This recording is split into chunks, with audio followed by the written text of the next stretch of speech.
Ayan guys, mag-reaction video muna tayo dito sa nangyaring Senate hearing kaninang umaga, no?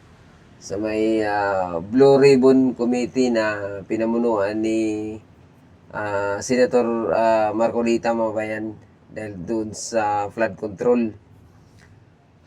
At ito na, pangatlong hearing.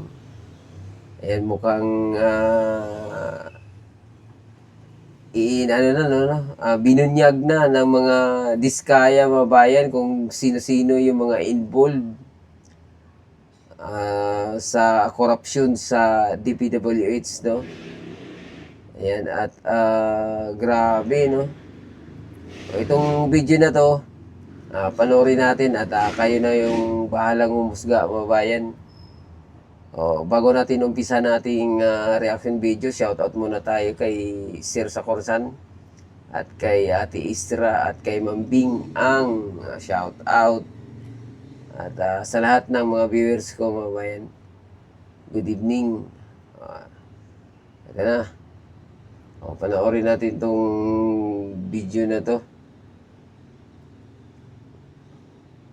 Ito yung Senate hearing kanina, no? Humingi kayo ng tulong? Actually po, yung nasa dulo na ba tayo? Ito tayo, umpisa tayo.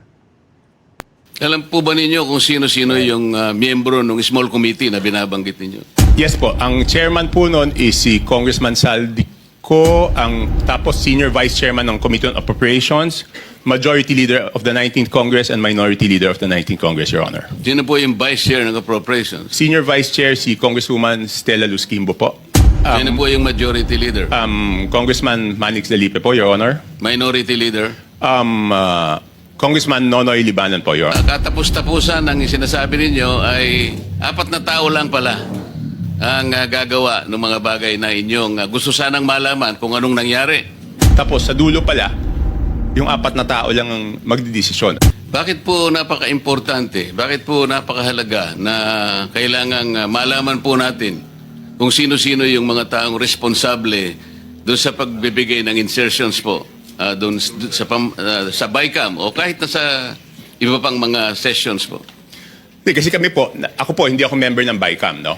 So natuklasan na lang namin ito noong, ako nalaman ko lang yan, I think March 24. March 24 ko na lang nalaman na ganun kalaki. Kala natin nung una, PhilHealth lang binawasan, DepEd lang.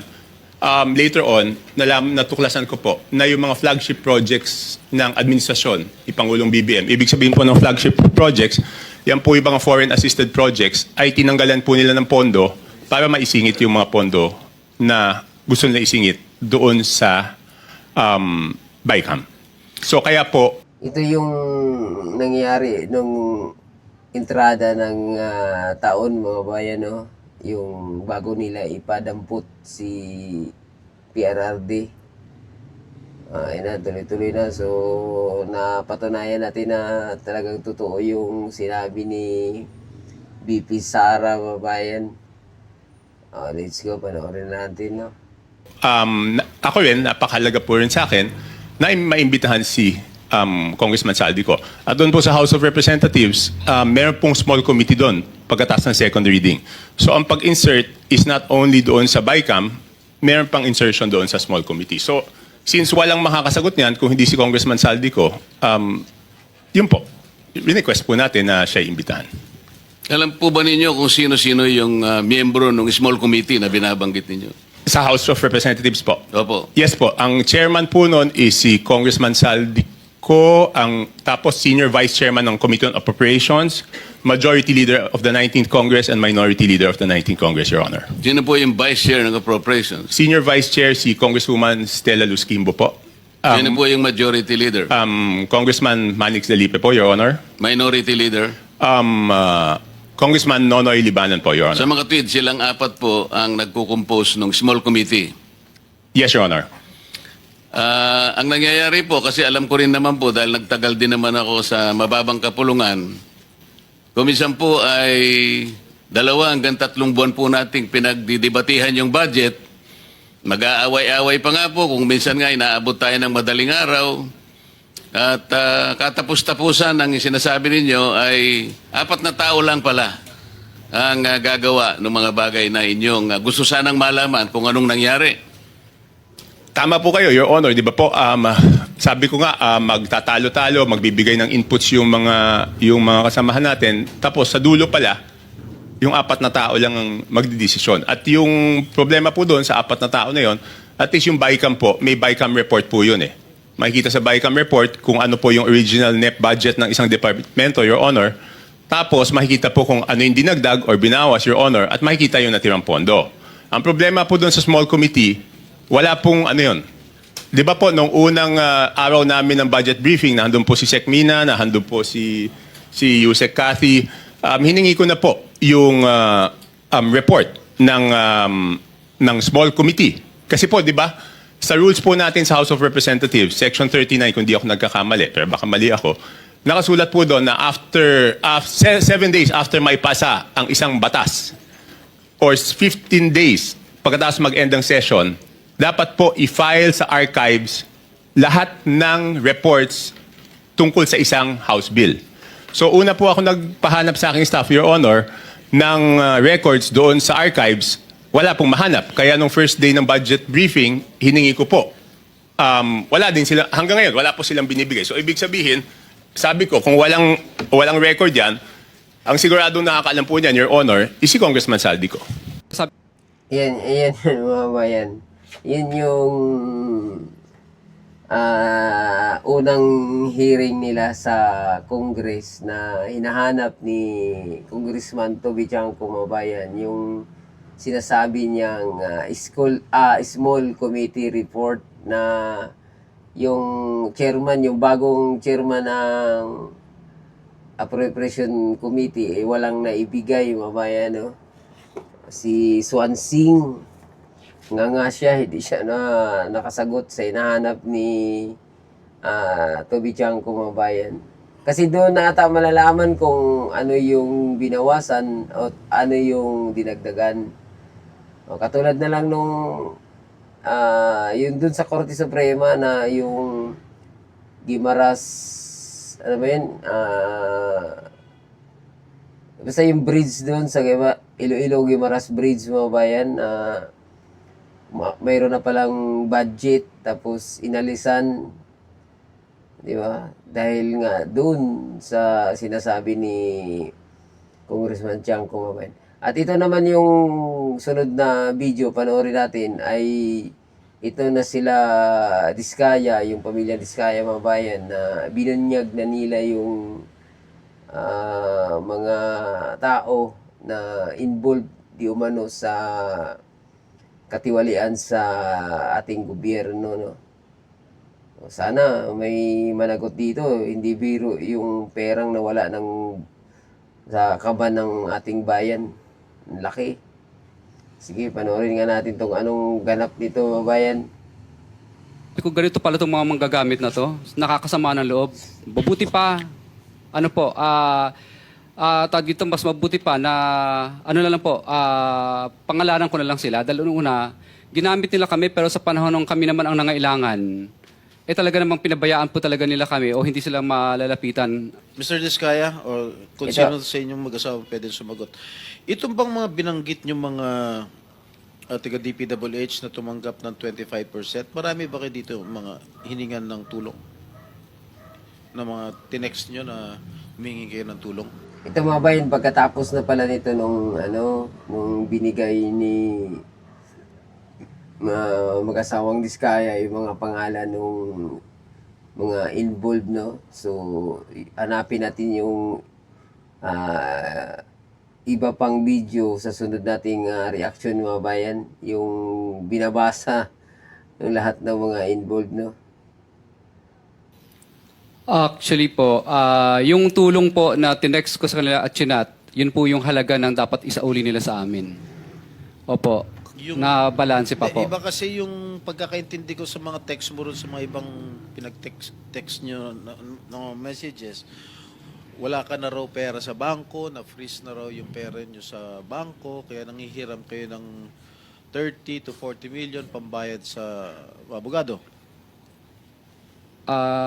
Am I correct? Yes po. O bakit iba yung sinasagot Yes mo po, sa opo. akin? For example po, yung katulad po kay Kong Arjo Atayde po. Bali, Artista yan, hindi congressman. Yung asawa ata to ni Min Mendoza, yung congressman. 60 million po ang sinabi ko sa chat ko. Kasi 60 million po yung pinababalik ko sa kanya.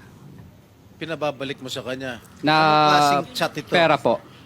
Na pera po. Na ibinigay mo kay Congressman Atayde, ganun ba? At sa tatay po niya. Sa tatay niya? Opo. Well, hindi. Okay. Doon sa mga ibang tinext mo, kaya nyo, katulad ni Congressman Atayde, tumulong ba? Binalik ba? Hindi po, nakiusap Hindi, po kasi na yung tenor ng text mo doon sa yung pinabasa sa akin, hindi yun ang tenor mo eh. Ang tenor ng text mo, humihiram ka ng pera dahil wala ka na raw kapera-pera, na-freeze na raw yung pera sa bangko at kailangan mo ng pambayad ng abogado. Correct? yes po, Your Honor. Pero hindi mo pinapasoli kung ano yung dapat isoli. Hindi po, bali utang po ang dating ng tema ng dating ko, pero pinasasauli ko po yung mga Hindi, kinuha nila sa akin. You want me to read the text that you forwarded to one of the officials of the DPWH? Yes po, sige po. Gusto mo? Yes po, lahat po. Tinext ko sila lahat, napakarami po nila. Opo, napakarami po nila. Hindi ganun ang tenor na pinababalik mo yung pera. Ang sinabi mo dun sa text na yon, wala ka ng pera. Ibig sabihin, kung hindi ba sila tumulong sa'yo, idadawit mo sila rito. Hindi po, I'm not hindi po. defending them, ha? I'm not defending them, ha? Mr. Chair, ano po, bali ang ginawa ko po, lahat po itong mga gumamit po sa amin, tinext ko.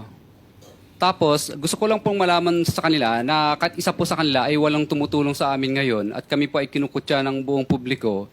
Kaya tinesting ko lang po sila kung maaasahan po ba sila. Dahil nung panahon po na ginagamit nila kami, ay patuloy po kaming bigay ng bigay po sa kanila. So, mapapasin niyo po, kahit isang reply, nagtataguan lahat, hindi nila kami binilikan.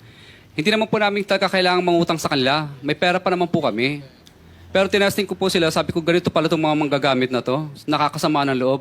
Mabuti pa, ano po, tawag dito, mas mabuti pa na, ano na lang po, pangalanan ko na lang sila. Dahil una, ginamit nila kami, pero sa panahon nung kami naman ang nangailangan, talaga namang pinabayaan po talaga nila kami o hindi sila malalapitan. At katunayan, iba po doon sa mga tinat ko, may mga, ano pa po, undelivered, ano pa po, obligation. Alam po ba ninyo? Yan mga kabayan, no? Grabe. So, ibig sabihin pala yung sinabi ni Vizcaya Babayan na parang ano lang, tingnan nga natin kung mag-reply ba itong mga to.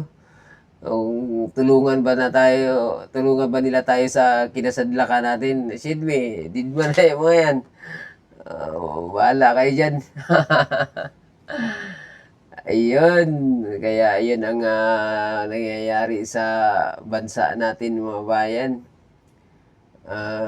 Yung kanilang pinagbintangan noon na si VP Sara Mabayan na halos kinocrucify na nila sa di umano'y corruption. Ayun, ito naglabasan na. So sana naman na may managot dito dahil hindi biro yung pera na nawawala sa kaba natin. Di ba? Ayan, so hanggang dito na lang muna yung atong reaction video, no? Sana nagustuhan niyo at magandang gabi sa inyong lahat. Bye-bye.